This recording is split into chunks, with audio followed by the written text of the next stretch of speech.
Segundo bloque de nuestra data universitaria, las ondas gravitacionales y su observancia en el espacio a partir de lo que se va a poder hacer con un telescopio, el Toro, instalado a más de 4.000 metros de altura en la Puna salteña.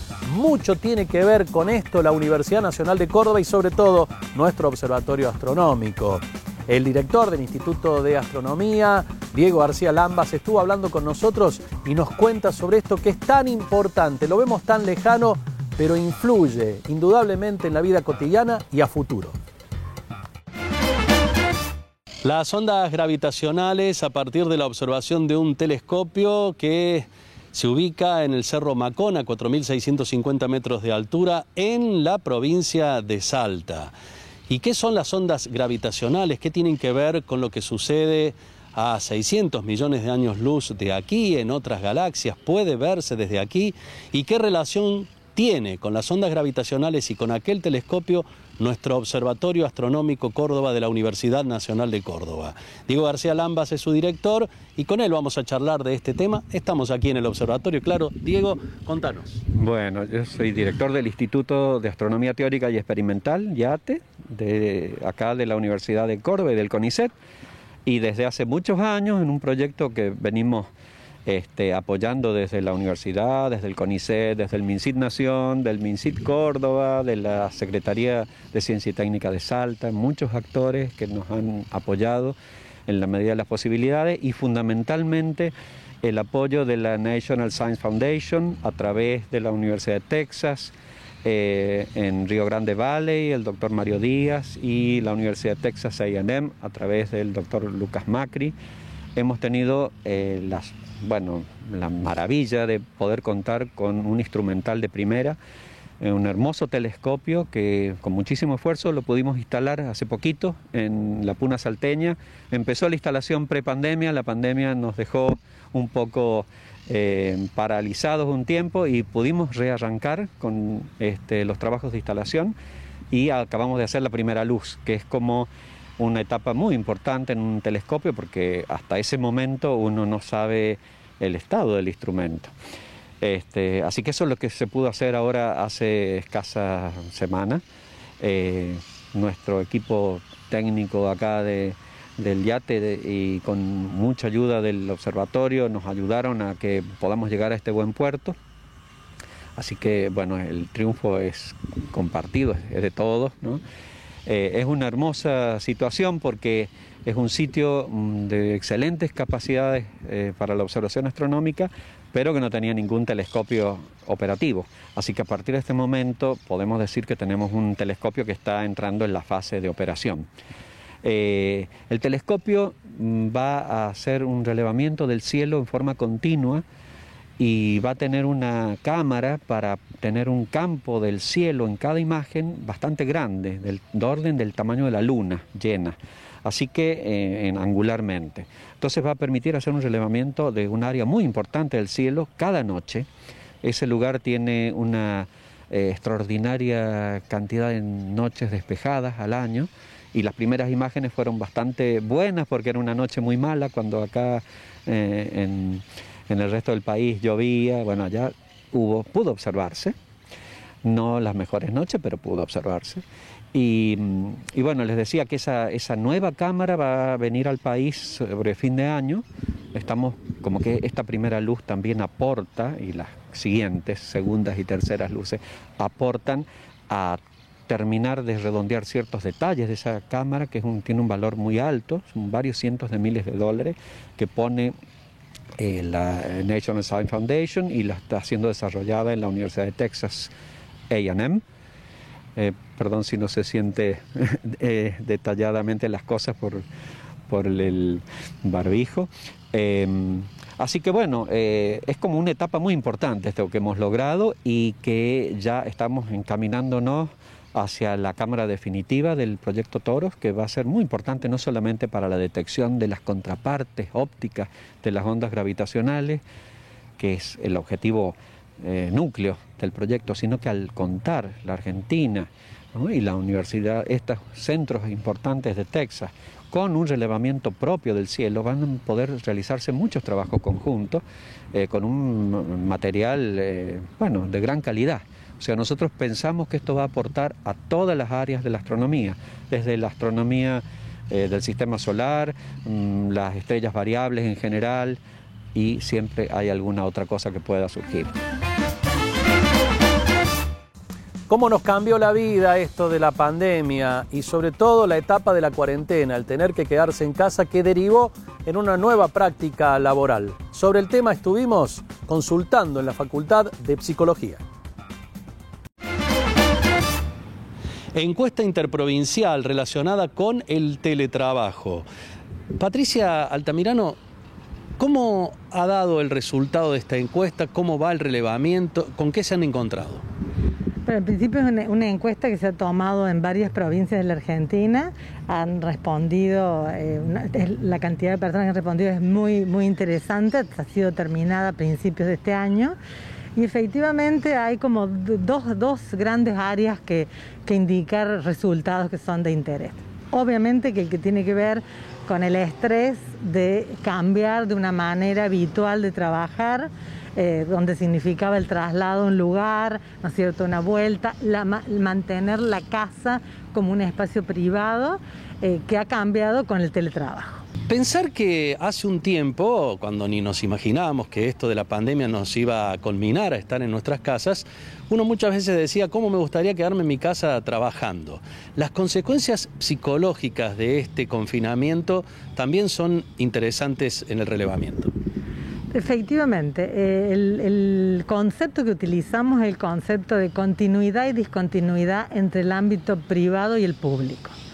Y el teletrabajo y el confinamiento lo que generó es que haya una continuidad en momentos de trabajo, momentos de esparcimiento, momentos de hacer tareas domésticas. Para todo el equipo que estaba en una casa. Algo de lo cual no estábamos acostumbrados, porque digamos uno sale de su domicilio, va a su lugar de trabajo, es un espacio de esparcimiento para todas las personas que viven en un hogar, y cuando vuelve a la casa, se encuentra con otra vez el espacio privado. Al no haber esa diferencia, resulta muy difícil, digamos psicológicamente, poder separar espacios públicos de espacios privados. Adentro de una sola casa que a veces no tiene las comodidades requeridas para poder tener un espacio único de teletrabajo donde hay que compartir los elementos tecnológicos. Así que definitivamente lo que vemos es una profundización de algunas estrategias de afrontamiento en relación a las soluciones que hay que encontrar para esta nueva situación, que desde luego estresa más que la situación anterior. Por una sencilla razón, que uno a veces se va a tomar un café y eso evita que se pelee con la persona con que vive, ¿no es cierto? Se va al trabajo y ahí charla con alguien y lo que ha pasado en el mundo privado, se decanta, se va solucionando en nuestras mentes. Y cuando llega a la casa ya, el ánimo está distinto, etc. Cuando todo ocurre en el mismo lugar, igualmente para el trabajo, a veces estoy muy estresado en el trabajo, llego a mi casa y me siento como es mi isla, el lugar donde recargo energías, etc. De manera tal que esta continuidad tiene un impacto psicológico muy importante. La decana Altamirano en Psicología ahondó más en los detalles de este estudio, que indudablemente luego servirá, ojalá, para crear políticas en relación al teletrabajo. Estaba pensando en cuando decíamos que a los problemas del trabajo los dejamos en la puerta antes de ingresar a nuestra casa. Recién hablabas de la esfera privada, de cómo poner límites y cómo decantar cuestiones. También pasa con el trabajo, todo sucede dentro del mismo lugar. Efectivamente, otro de los elementos que vimos, que me parece que es importante, que esta continuidad y discontinuidad no solo aparece en el espacio, sino también en el tiempo. Trabajo a las 2 de la mañana, no terminé algo, el domingo me siento a teletrabajar. Ni que hablar de los jefes, ¿no es cierto?, que le mandan mensajes de WhatsApp el sábado a la noche a las personas, ¿no es cierto? Entonces, a las personas con las que trabajan. Es difícil pensar en el tiempo, poner un espacio y no usar el resto del tiempo.